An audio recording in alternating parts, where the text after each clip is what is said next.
एक व्यक्ति जिस पर दो गैंगस्टरों ने एक नहीं दो नहीं बल्कि 7 गोलियां चलाई। गोली मुंह को चीरती हुई चली गई। लोगों को लगा कि ये मर चुका है। गोली ने मुंह को चीरा तो शरीर में इंफेक्शन हुई, इसके साथ जबड़ा टूट गया, आंखों से दिखना बंद हो गया और कान में समस्या आ गई। नतीजा यह निकला कि एक आंख निकालनी पड़ी और आर्टिफिशियल आंख लगाई गई। जबड़े की सर्जरी हुई और पीछे से हड्डी लेकर यहां पर लगानी पड़ी। आज तक इस व्यक्ति को समस्या आती है देखने में। इन सब कठिनाइयों और चुनौतियों के बावजूद इसने ना सिर्फ अपनी यूपीपीसीएस के तहत नौकरी करी, मगर इसके साथ ही यूपीएससी का एग्जाम क्रैक किया। रिंकू सिंह का कहना है कि उनके ऊपर यह अटैक कुछ भ्रष्टाचारियों द्वारा, कुछ गैंगस्टरों द्वारा करवाया गया था और इसके बाद भी यूपीएससी में सेलेक्ट होने के बाद भी वो भ्रष्टाचार के खिलाफ अपनी मुहिम जारी रखेंगे और ऐसे ही आगे बढ़ते रहेंगे।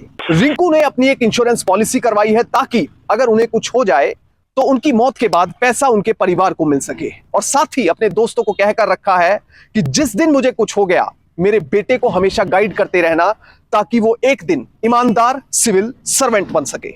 जय हिंद। आज बात करेंगे रिंकू सिंह राठी की, जिसने तमाम चुनौतियों के बावजूद, बढ़ती उम्र के बावजूद भी यूपीएससी का एग्जाम क्रैक किया। जन्म हुआ 20 मई साल 1982 को उत्तर प्रदेश के अलीगढ़ में। एक लोअर मिडिल क्लास फैमिली थी जिसमें कि भरण पोषण करना भी परिवार का मुश्किल था, मगर फिर भी चुनौतियां बहुत थी। इन्होंने चुनौतियों को बड़ा नहीं समझा बल्कि अपने एम को, अपने टारगेट को बड़ा समझा। शुरुआती पढ़ाई रिंकू सिंह की अलीगढ़ में हुई, उत्तर प्रदेश में हुई, जिसे एलिमेंट्री एजुकेशन कहते हैं। और उसके बाद 2002 में इन्होंने बीटेक किया मेटलर्जी में एनआईटी जमशेदपुर से। और बीटेक भी जब ये कर रहे थे तो उस समय भी मन में टारगेट था कि सरकारी नौकरी के तरफ जाना है और किसी तरफ नहीं जाना है। और इसके साथ ही जो गेट का एग्जाम दिया इन्होंने, गेट के एग्जाम में भी 17वां रैंक हासिल किया। अब जो गेट में इनका रैंक आया, उसके बाद इन्हें किसी भी टॉप टेक्नोलॉजिकल इंस्टीट्यूट में एडमिशन मिल सकता था, मगर इन्होंने तय किया कि मुझे अपना लेवल पता चल चुका है, इसके बाद मैं अब किसी इंस्टीट्यूट में नहीं बल्कि सिविल सर्विसेज की तरफ जाऊंगा। और इन्होंने तय कर लिया सिविल सर्विसेज की तरफ जाना। फाइनली यूपीपीसीएस की तैयारी शुरू कर दी और लगातार सुबह से लेकर रात तक पढ़ाई करते और कोशिश करते कि किसी तरह से ये एग्जाम क्रैक हो जाए। फिर आया साल 2004 में वो खुशी का दिन आया जब यूपीपीसीएस का रिजल्ट आया और उस दिन रिंकू सिंह का नाम फाइनल लिस्ट में आया। उसके बाद फाइनल लिस्ट में आने के बाद घर में खुशी का माहौल था, क्योंकि घर भी बहुत आर्थिक दशा अच्छी नहीं थी। अब देखिए रिंकू सिंह की बात करते हैं। रिंकू सिंह बचपन से ही समाज सेवा के प्रति अपना रुझान रखते थे। अब देखिए छोटे होते ही इन्होंने अलीगढ़ में एक लाइब्रेरी बनवाई, अपने इलाके में एडल्ट एजुकेशन सेंटर बनवाया। इनका टारगेट था कि किसी भी तरह से समाज में लोग पढ़ें, आगे बढ़ें, उन्हें सुविधाएं मिले। करते कराते यूपीपीसीएस जब क्वालिफाई हुआ तो अलग अलग जगह पोस्टिंग हुई और फिर फाइनली आया साल 2008 में इन्हें उत्तर प्रदेश के मुजफ्फरनगर में पोस्टिंग मिली। अब डिपार्टमेंट में भी ये कल्याणकारी योजनाओं को लेकर काफी ज्यादा सीरियस रहा करते थे, गंभीर रहा करते थे। और इन्होंने काम करते करते जब ध्यान से देखा तो वहां पर 40 करोड़ रुपए कल्याणकारी योजनाओं के प्रति उसके लिए दिए गए थे। अब रिंकू सिंह ने 5 साल की जांच खोल दी, पिछले 5 साल की, और उस जांच में यह सामने आया कि 62,447 लोगों में से सिर्फ 47,707 लोगों को पैसा दिया गया वेलफेयर स्कीम्स का। और इसके अलावा लगभग 16.5 करोड़ का तो कोई हिसाब ही नहीं था, जो पता ही नहीं चल रहा था कि वो पैसा गया कहां। अब रिंकू सिंह के सामने जब ये सब कुछ आया तो उन्होंने ये पूरी बात डीएम को बताई। डीएम काफी सपोर्ट किया करते थे, क्योंकि रिंकू सिंह भी अपने काम के प्रति काफी सजग, काफी ईमानदार, डिसिप्लिन्ड थे। और डीएम भी चाहते थे कि इलाके में सुधार हो, विकास हो, इसलिए उन्होंने सपोर्ट किया। अब यहां बात खत्म नहीं होती। इससे पहले रिंकू सिंह आरटीआई के तहत कई जानकारियां निकलवा चुके थे। रिंकू ने 28 नवंबर 2007 को एक आरटीआई फाइल की। आरटीआई में उन्होंने 5 सवाल पूछे और 5 सवालों का जवाब मांगा। 10 दिन बीत गए, 20 दिन बीत गए और जब 30 दिन का समय पूरा हो गया, कोई जवाब नहीं आया।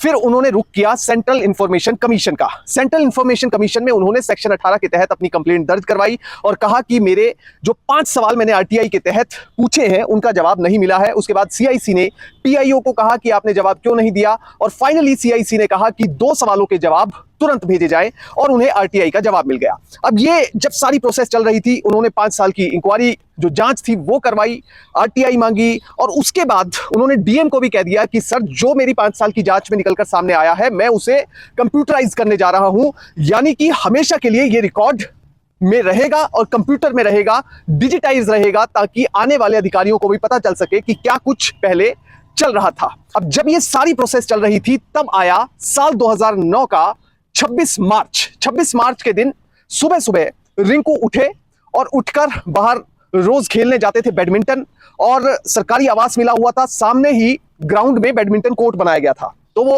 रोज की तरह उठे, थोड़ी देर घूम कर आए और उसके बाद बैडमिंटन खेलने लगे। अब कुछ ऑफिस के ही लोग, एक दो अधिकारी वो साथ में थे, तो जब बैडमिंटन खेल रहे थे तभी अचानक से दो लोग आते हैं, दो बदमाश आते हैं और वो रिंकू पर फायरिंग करते हैं। एक नहीं, दो नहीं, बल्कि 7 गोलियां लगातार उन पर दागी गई और एक गोली उनके मुंह को चीरती हुई निकल गई। मुंह को चीरती हुई गोली निकली और वो वहीं पर बिल्कुल फेंट हो गए, बेहोश हो गए। उसके बाद साथियों ने समझा कि शायद रिंकू नहीं रहे, क्योंकि जब गोली यहां से निकल जाए तो बचने का चांस बहुत कम रहता है। रिंकू का कहना है कि उस समय वहां पर सब डिविजनल मजिस्ट्रेट यानी एसडीएम मौजूद थे, सीओ मौजूद थे, सर्कल अफसर जो डीएसपी रैंक का होता है, मगर उन्होंने मेरी मदद नहीं करी और उन्होंने एम्बुलेंस तक नहीं बुलाई। रिंकू का यह कहना है कि मेरे से अधिकारी जो आपस के जो वहां के कर्मचारी थे वो इतना ज्यादा चिढ़ चुके थे, वो चाहते थे कि किसी तरह से ये मर जाए, और उनका यह तक दावा है कि ये अटैक करवाने से पहले मेरे को ट्रांसफर करने की कोशिश की गई, मगर उस समय इलेक्शन की प्रोसेस चल रही थी, तो इलेक्शन में ट्रांसफर सिर्फ इलेक्शन कमीशन ही कर सकता है, तो इसलिए मेरी ट्रांसफर नहीं करवाई जा सकी, तो मुझे मारने का प्लान बनाया गया। अब एक सरकारी अधिकारी पर अटैक हुआ था तो उसके बाद जांच तो होनी थी, फिर जांच हुई और बड़े ही गंभीर तरीके से पुलिस द्वारा जांच की गई। जांच में सामने आया कि डिपार्टमेंट के ही कुछ कर्मचारी इस अटैक में मिले हुए थे और उसके बाद इसमें अरेस्ट भी हुआ। कुल मिलाकर 9 अभियुक्त गिरफ्तार किए गए। उसमें अशोक कश्यप शामिल था, जो कि उनके दफ्तर में असिस्टेंट अकाउंटेंट के तौर पर काम करता था और वहां पर मौजूद भी था जहां पर यह अटैक हुआ, जिस समय वो बैडमिंटन खेल रही थी। तो इसमें यह सब कुछ साफ हो चुका था कि उन पर अटैक इसलिए करवाया गया ताकि वो सच को उजागर ना कर दें। और इस बीच जो ये प्रोसेस चल रही थी तो उसमें एक आरोपी की प्रॉपर्टी भी अटैच की गई, और वो आरोपी वो था जिसने 5 साल में 7 करोड़ रुपए की संपत्ति बना ली। 7 करोड़ रुपए की संपत्ति बनाई, तो इसमें भी कार्रवाई हुई और बड़ी सीरियस कार्रवाई हुई। अब जब ये मामला सामने आया उसके बाद हुई मामले में इंक्वायरी, क्योंकि इतना बड़ा मामला था, सरकारी अधिकारी के ऊपर गाज गिरी थी और उसके ऊपर अटैक हुआ था, तो इंक्वायरी हुई। इंक्वायरी में सामने आया कि कुछ कर्मचारी मिली भगत से ये सब कुछ कर रहे थे और 10 करोड़ रुपया वो एम्बेजल किया गया, उसका गमन किया गया। इसके बाद एक और घोटाला उजागर करने का दावा रिंकू सिंह राही ने किया, हालांकि वो बात सामने नहीं आई। तो अगर पोस्टिंग्स के ऊपर नजर मारें, देखिए इतने ज्यादा चैलेंजेस को झेलकर रिंकू आगे बढ़े, उनको बयान नहीं किया जा सकता। जब वो पढ़ रहे थे तो उस समय आर्थिक तंगी, जब वो नौकरी में आए तो उस समय भ्रष्टाचारियों से सबसे बड़ी चुनौती, और उसके बाद यूपीएससी क्रैक करने की चुनौती, वो अपने आप में एक बड़ी चुनौती है।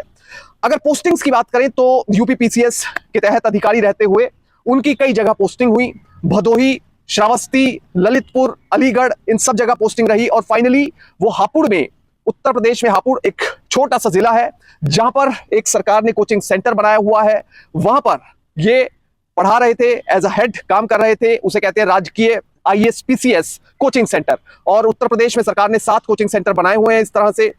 एक गोरखपुर में है तो 2 लखनऊ में है, तो इस तरह से अलग अलग जगह पर कोचिंग सेंटर है, ताकि जो आर्थिक तौर पर कमजोर लोग हैं वो वहां पर पढ़ सकें, जिनके पास पैसा नहीं है वो वहां पर जाकर पढ़ सके। तो अब जब वो यहां पर आ गए तो लगातार यूपीएससी का एग्जाम दे ही रहे थे, क्योंकि टारगेट उनका यूपीएससी था। जब भी वो यूपीएससी का एग्जाम देते तो इसी तरह से प्री, मेंस और इंटरव्यू निकल जाता। घर वालों को तो आदत पड़ गई थी कि हर साल ये देता है, तो उन्हें कोई नई बात नहीं लग रही थी। उसके बाद फाइनली जब उन्होंने साल 2021 का इंटरव्यू दिया, उन्हें इंटरव्यू की कॉल आई, तो उन्हें लग रहा था कि इस बार भी वैसा ही इंटरव्यू होगा, कुछ उसी तरह का सारा कुछ रहेगा, तो कुछ नया नहीं होने वाला है।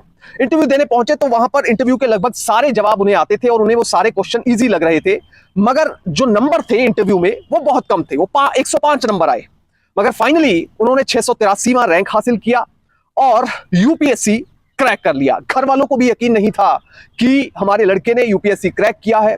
और देखिए सबसे बड़ी बात यह थी कि वो 16वें अटेम्प्ट में अपने इस चैलेंज को क्रॉस कर पाए, अपने इस टारगेट को अचीव कर पाए, तो उनके मन में एक बहुत बड़ी खुशी थी। अब रिंकू का कहना है कि उन्होंने एक इंश्योरेंस पॉलिसी करवाई है, क्योंकि वो भ्रष्टाचारियों के खिलाफ हमेशा लड़ते रहे हैं, इसलिए उन्होंने एक इंश्योरेंस पॉलिसी करवाई है ताकि अगर उन्हें भविष्य में कुछ हो जाए तो परिवार को पैसा मिल सके। दूसरा उनका दावा है कि उन्होंने अपने सब दोस्तों को कहकर रखा है कि यदि मुझे जीवन में कुछ हो जाए तो मेरे लड़के को जो कि अब धीरे धीरे बड़ा हो रहा है, स्कूल में पढ़ रहा है, उसे हमेशा गाइड करते रहना ताकि वो एक सिविल सर्वेंट, एक अच्छा ईमानदार सिविल सर्वेंट बन सके। जय हिंद।